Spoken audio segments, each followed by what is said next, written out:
اس شرط پر کھولا کہ بابر جو ہے وہ اس کی پورے خاندان کو امان دے گا، انہیں دلی سے دور ایک محل بنا کر دے گا، اور ساتھ ہی جو ہے وہ ہر سال ایک خطیر رقم ان کو وظیفے کے طور پر بھی دے گا۔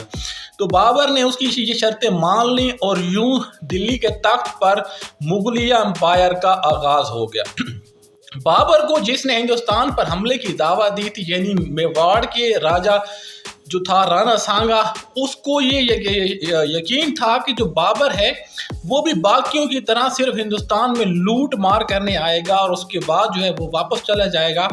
اور جو ریاست ہے اس پر رانا سانگا خود قبضہ کر لے گا، حکومت کر۔ لیکن بابر نے ایسا نہ کیا، اس نے جو ہے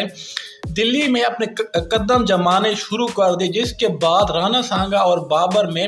جنگ چھڑ گئی، اور اس جنگ میں بھی بابر کی جو توپیں تھیں انہوں نے اپنا اثر دکھایا، اپنا رنگ دکھایا، اور رانا سانگا کی جو فوج تھی اس کو شکست ہوئی،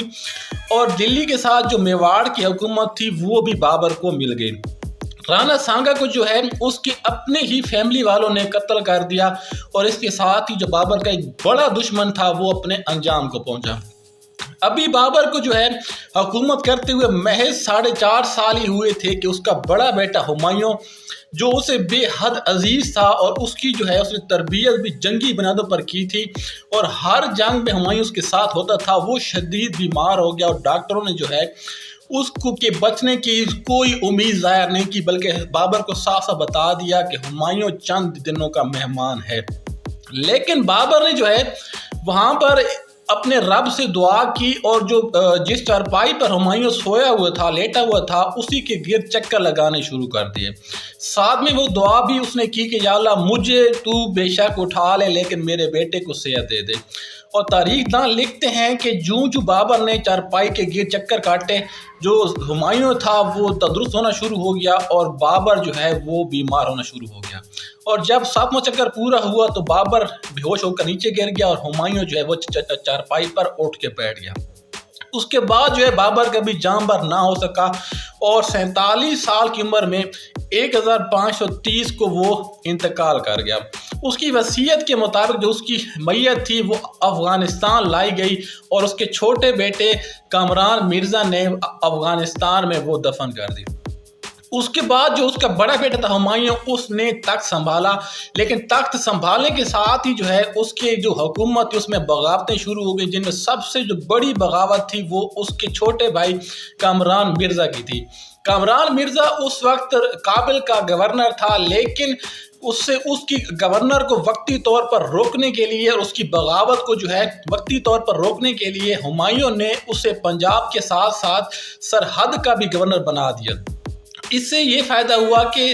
بابر کی دوسرے جو کمانڈر تھے یا دوسرے جو گورنر تھے جو ان کی بغاوتیں تھیں ان کو کچلنے کے لیے یہ ضروری تھا کہ وقتی طور پر جو اس کے بھائی کی بغاوت ہے اس کو روکا جائے۔ تو جیسے ہی کامران مرزا کو پنجاب اور پشاور کی گورنری ملی تو وقتی طور پر جو ہے اس کی بغاوت وہ ٹل گئی۔ اس کے بعد بابر نے جو دوسری بغاوتیں تھیں ان کو بڑی سختی کے ساتھ کچل دیا، لیکن جو کامران مرزا تھا وہ باز نہ آیا۔ بابر اپنا ہمایوں جو ہے وہ ریاست میواڑ کے ساتھ جنگ کرنے کے لیے جیسے ہی نکلا تو پیچھے دلی پر کامران مرزا نے حملہ کر دیا، لیکن یہاں پر جو ہے ہمایوں کا ایک کمانڈر جس کا نام علی تھا اس نے بڑی بہادری سے جو ہے کامران کا مقابلہ کیا اور اس کی فوج کو پسپا کر دیا۔ یہاں سے پسپا ہونے کے بعد کامران مرزا لاہور لوٹ گیا، اور جب ہمایوں واپس آیا تو اس کے بعد جو ہے اس نے اپنے چھوٹے بھائی سے فیصلہ کن جنگ کرنے کا ارادہ کیا اور لاہور کی طرف مارچ کیا۔ یہاں پر دوبارہ ایک خونریز جنگ ہوئی جس میں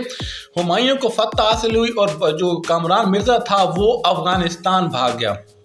اسی دوران بابر کا ایک اور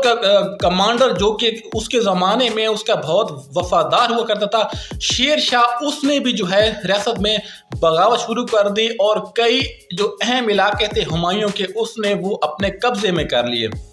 تو اپنے بھائی کامران مرزا کو چھوڑ کر ہمایوں نے اس سے 3 جنگیں کی، لیکن جو شیر شاہ تھا اس نے ہمایوں کو شکست دی اور اس نے دلی کے تخت پر قبضہ کر لیا، اور اس نے اپنا نام شیر شاہ سوری رکھ کے جو ہے اپنے خاندان کی حکومت کا اعلان کر دیا۔ تقریباً 15 سال جو ہے سوری خاندان کی انہوں نے دلی کے تخت پر حکومت کی، اور جو مغل تھے، جو ہمایوں تھا، وہ اس کا کچھ بھی نہ بگاڑ سکا۔ یہاں پر جو ہے ہمایوں یہاں سے فرار ہو کر وہ ایران بھاگ گیا، اور راستے میں سندھ کے مقام پر اس کا بیٹا اکبر پیدا ہوا۔ ایران کا جو شاہ ایران تھا وہ اپنا ہمایوں کا اتحادی بن گیا، اور اس نے جو ہے ہمایوں کو اس شرط پر اپنی فوج دی کہ وہ افغانستان کا جو علاقہ قندھار، جو اس وقت ہمایوں کے بھائی کے زیر اثر تھا، وہاں پر حملہ کر کے اس سے شاہ ایران کے حوالے کر دے گا۔ ہمایوں نے اس بات سے اتفاق کیا، اور یوں 30,000 کے لشکر کے ساتھ ہمایوں نے قندھار پر حملہ کیا، جہاں پر اس کا چھوٹا بھائی عسکری مرزا وہ حکومت کر رہا تھا۔ یہاں پر جو ہمایوں کا کمانڈر تھا بیرم خان، اس نے بڑی ذہانت کا مظاہرہ کرتے ہوئے عسکری مرزا کے کئی جو اہم کمانڈر تھے ان کو اپنے ساتھ ملا لیا، اور جب جنگ ہوئی تو ان کمانڈروں نے جو ہے عسکری مرزا کا ساتھ چھوڑ دیا، اور بڑی آسانی کے ساتھ ہمایوں نے قندھار پر قبضہ کر لیا، اور وعدے کے مطابق اس نے جو حکومت تھی وہ شاہ ایران کے حوالے کر دی۔ تو قندھار پر قبضہ کرنے کے بعد اس نے کابل کا رخ کیا، اور یہاں پر جو ہے اس نے اپنے چھوٹے بھائی کامران مرزا اور عسکری مرزا ان دونوں کے ساتھ دو بدو جنگ کی۔ بڑی خونریز جنگ ہوئی، اور لیکن اس جنگ کے نتیجے میں جو ہے کامران مرزا اور عسکری مرزا کو شکست ہوئی، اور ہمایوں مرزا نے جو ہے کابل پر دوبارہ اپنا جو حکومت تھی وہ قائم کر لی۔ کابل پر حکومت کرنے کے بعد جو ہے اس نے ہندوستان پر حملے کا ارادہ کیا، اور اپنی فوج لے کر وہ اس وقت کا جو سوری حکمران تھا اسکندر سوری، اس کے خلاف اس نے اعلان جنگ کیا، اور کئی مرتبہ کی جنگ کے بعد ہمایوں نے تقریباً 15 سال کی طویل جلاوطنی کے بعد آخر کار دلی کے تخت پر قبضہ کر لیا، اور اپنی حکومت کو جو ہے اس نے دوبارہ سے مستحکم کر لیا۔ لیکن حکومت اس سنبھالنے کے بعد محض 8 یا 9 مہینے بعد ہی جو ہے ایک حادثے میں ہمایوں فوت ہو گیا، اور اس کا 12 سال کا بیٹا جو اکبر، جو اس وقت دلی سے دور ایک لشکر اور ایک جنگ کی تیاریوں میں مصروف تھا، اس کو جو ہے ہمایوں کے کمانڈر بیرم خان نے سلطان نامزد کر دیا، اور وہ فوج کے ساتھ جو ہے دلی پر واپس آنے کے لیے ابھی وہ راستے میں ہی تھے کہ جو سوری خاندان کا ایک کمانڈر تھا ہندو، اس نے آگے بڑھ کر ہندوستان کا جو تخت تھا دلی کا تھا اس پر قبضہ کر لیا۔ پانی پت کے جو اسی تاریخی میدان میں اس ہندو راجا اور اکبر کی فوج کے درمیان بڑی خونریز جنگ ہوئی، اور اس جنگ میں بھی جو ہے اکبر اور بیرم خان نے اپنی کامیاب حکمت عملی سے اس ہندو راجا کو شکست دے دی، اور انہوں نے جو ہے دلی کا تخت، اور یوں بیرم خان کی وجہ سے اکبر ہندوستان کے تخت پر دوبارہ براجمان ہو گیا، اور جو بیرم خان تھا وہ اس کا سرپرست بن گیا، اس کا اتالیق بن گیا۔ تقریباً 3 سے 4 سال تک جو ہے بیرم خان نے ہندوستان پر حکومت کی۔ گو کہ بادشاہ اکبر تھا، لیکن جو حکومت تھی، جو حکم تھا، وہ بیرم خان کا ہی چلتا تھا۔ بیرم خان نے جو ہے ریاست کے کئی امیروں کو مار دیا، مروا دیا، کئی کو جو اس نے جلاوطن کر دیا، اور ہر طرح سے جو ہے اس نے مغلیہ حکومت میں اپنی مرضی کے فیصلے مسلط کیے، جس کی پاداش میں اکبر نے جو ہے اسے اس کے عہدے سے معزول کر دیا اور اسے حج پر بھیج دیا۔ لیکن جو ہے اسی بیرم خان نے اکبر کے خلاف بغاوت کر دی، اور ایک جنگ میں یہ اکبر سے ہار گیا، اور جب اس کو اکبر کے سامنے پیش کیا گیا تو اکبر نے اسے معاف کر کے دوبارہ حج پر بھیج دیا، لیکن راستے میں جو ہے وہ ڈاکوؤں کے ہاتھوں قتل ہو گیا۔ اس کے بعد اکبر کے جو 9 مشہور وزیر تھے، جن کو 9 رتن بھی کہا جاتا ہے، انہوں نے تاریخ میں بے حد شہرت پائی، جن میں بیربال بھی تھا، ملا دو پیادہ بھی تھا، اور کئی ایسے لوگ بھی تھے۔ اس کے علاوہ اس نے اپنے دربار میں جو مسلمان علماء تھے ان کو بھی اس نے بڑی مراد دے کر رکھی تھی، بڑے اونچے اس نے جو ہے عہدے دے کر رکھے ہوئے تھے، لیکن جو علماء تھے انہوں نے ان مراد کا غلط استعمال کیا، اور جو وہ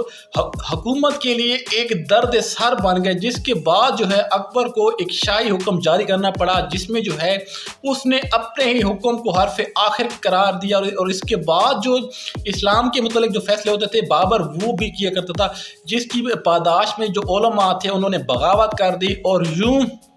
اکبر کو جو ہے ان علماء کو مارنا پڑا۔ اس کے بعد اکبر نے ایک دین ایجاد کیا جس کو دین الہی کہتے ہیں، گو کہ وہ عوام میں مقبول تو نہ ہوا، لیکن اس کے کردار پر بہرحال ایک دھبا وہ ضرور لگا گیا۔ جو اکبر تھا اس نے اپنی عوام کو کئی مراد دے کر رکھی ہوئی تھی، اس نے زراعت میں بھی اصلاحات کی تھیں، اور اس نے جو ٹیکس تھے وہ بھی بے انتہائی کم کر دیے تھے، جس کی وجہ سے جو رعایا تھی ان میں خوشحالی پھیل گئی۔ اس نے جو ہے ہندوؤں پر بہت مہربانیاں کی، ان کے جو جزیے تھے وہ معاف کر دیے، ان کے جو مذہبی تہوار ہوتے تھے وہ سرکاری طور پر ہر سال جو ہے وہ منائے جاتے تھے۔ اس کے علاوہ جو ہے اس نے جو اس کے مخالف راجے تھے، یا تو جو ہے اکبر نے ان کے اندر شادیاں کر لی اور ان کو اپنا متی بنا لیا، اور اگر کوئی اس کا متی نہ بنا تو جنگ کے زور سے جو ہے اکبر نے اس کو اپنا متی بنا لیا۔ تقریباً 49 سالہ دور میں اکبر نے بڑی شان و شوکت سے جو ہے ہندوستان پر حکومت کی، اور اس لیے جو ہے اس کو مغل اعظم کہا جاتا ہے، کیونکہ جتنی شان سے حکومت اس نے کی ہے ہندوستان میں، اتنی شان سے شاید اس سے پہلے کسی نے بھی نہیں کی ہے۔ تقریباً 49 سال دور حکومت کے بعد یہ انتقال کر گیا، اور اس کے بعد جو اس کا ایک ہی بیٹا جو کہ ایک ہندو رانی سے تھا، سلیم، وہ تخت پر بیٹھا۔ سلیم نے اپنا نام نور الدین محمد جہانگیر رکھ لیا، اور اسی شان سے جو ہے وہ ہندوستان پر حکومت کرنے لگا۔ اس کی بیگم نور جہاں نے تاریخ میں بے حد شہرت پائی، اور کہا جاتا ہے کہ عملی طور پر جو ہندوستان میں حکومت تھی وہ نور جہاں کی تھی۔ جو جہانگیر تھا وہ بادشاہ تو تھا، لیکن فیصلے نور جہاں کے ہی ہوا کرتے تھے۔ نور جہاں کا بھائی آصف جہاں، اس نے بھی تاریخ میں بے حد شہرت پائی، اور یہ جہانگیر کا سب سے بڑا وزیر ہوتا تھا۔ اسی کی جو ہے مطلب بیٹی ارجمند بانو، اس کی شادی سلیم کے بیٹے خرم سے ہوئی تھی، جو بعد میں ہندوستان کے تخت کا مالک بنا۔ اور جو نور جہاں تھی اس کی پہلے شوہر سے ایک بیٹی تھی جس کا نام لاڈلی بیگم تھا، اور اس کی جو شادی ہے وہ جہانگیر کے دوسرے بیٹے اس کے ساتھ ہوئی تھی، جو کہ ہندوستان کا بعد میں کچھ دنوں کے لیے تخت نشین بھی ہوا تھا، اور اس کا نام شہریار مرزا تھا۔ ایک روز جو ہے کشمیر سے واپس آتے ہوئے راستے میں جہانگیر کا انتقال ہو گیا، اور اس کے بعد جو ہے اس کے بیٹے شاہ جہاں نے اپنا حکومت کے خلاف بغاوت کر دی، اور نور جہاں کے داماد شہریار مرزا نے جو ہے ہندوستان کا تخت سنبھال لیا۔ لیکن جہانگیر کا وزیر آصف جہاں اور شاہ جہاں نے جو ہے ان دونوں کے خلاف اعلان جنگ کا شاہ جہانگیر کے دور میں ہی اس کے بیٹے خرم نے علم بغاوت بلند کر دیا تھا، اور جہانگیر اور شاہ جہاں کی فوجوں کے درمیان 3 دفعہ خونریز جنگیں ہوئیں، جن میں شاہ جہاں کو شکست ہوئی اور وہ پسپا ہو کر بھاگ گیا۔ اس کے بعد جو ہے اس نے اپنے بیٹوں کو اپنے والد کی خدمت میں بھیج کر اپنے لیے معافی طلب کی، اور جہانگیر نے اسے جو ہے معاف کر دیا۔ ایک روز کشمیر سے واپسی پر راستے میں ہی جہانگیر کا انتقال ہو گیا، اور اس کے بعد ملکہ ہندوستان نور جہاں نے اپنے داماد شہریار مرزا کو ہندوستان کے تخت پر بٹھا دیا۔ لیکن اس فیصلے کو جہانگیر کے وزیر آصف جہاں اور جہانگیر کے بیٹے شاہ جہاں نے تسلیم نہ کیا، اور انہوں نے اپنے بھائی کے خلاف اعلان جنگ کر دیا۔ تقریباً 3 مہینے کی حکومت کے بعد جب شاہ جہاں اور شہریار کی فوجوں کے درمیان جنگ ہوئی، تو اس جنگ میں آصف جہاں اور شاہ جہاں نے جو ہے وہ فتح حاصل کر لی، اور نور جہاں اور شہریار مرزا کی فوج کو شکست ہوئی۔ اپنے بھائی کو اس نے مار دیا اور ہندوستان کا تخت سنبھال لیا۔ تخت سنبھالنے کے بعد جو آصف جہاں تھا اس نے تاریخ میں بے حد شہرت پائی، اور اس کے علاوہ شاہ جہاں نے اپنی بیوی ممتاز محل جو کہ اسی آصف جہاں کی بیٹی تھی، اس کی یاد میں مشہور و معروف تاج محل بھی بنایا تھا۔ اس کے دور میں آصف جہاں نے بہت شہرت حاصل کی تھی، اور وہ مغلیہ خاندان کا ایک طاقتور وزیر تھا۔ اس کے ساتھ ہی جو شاہ جہاں تھا تخت سنبھالنے کے بعد اس کی جو صحت تھی وہ مسلسل خراب رہتی تھی۔ کئی بار ایسا بھی ہوتا تھا کہ یہ 3 مہینے بھی شاہی دربار میں نہیں آ پاتا تھا۔ شاہ جہاں کے ویسے تو 4 بیٹے تھے، لیکن 2 نے تاریخ میں بے حد شہرت پائی، جن میں سے ایک دارا شکوہ اور دوسرا اورنگزیب عالمگیر تھا۔ شاہ جہاں نے اپنی زندگی میں ہی اپنے بیٹے دارا شکوہ کو اپنا ولی عہد بنا دیا تھا، اور جب بھی شاہ جہاں بیمار ہوتا تو جو دارا شکوہ تھا وہ حکومت کے معاملات خود سنبھالتا تھا۔ اس کا جو سب سے بڑا مخالف تھا وہ اسی کا بھائی اورنگزیب عالمگیر تھا، اور شاہ جہاں